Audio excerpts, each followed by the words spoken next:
You ask Tiger to solve. This deals with linear equations with one unknown.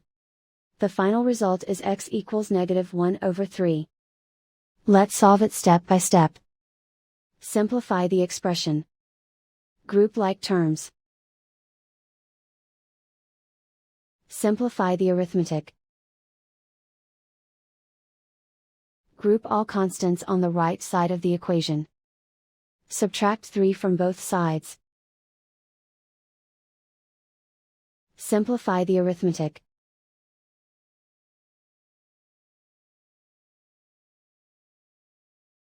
Isolate the x. Divide both sides by -6.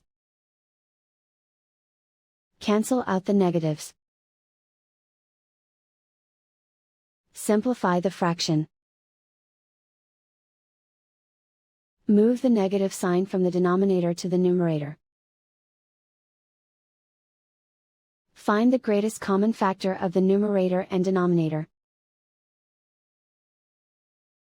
Factor out and cancel the greatest common factor. And so the final result is x equals -1/3.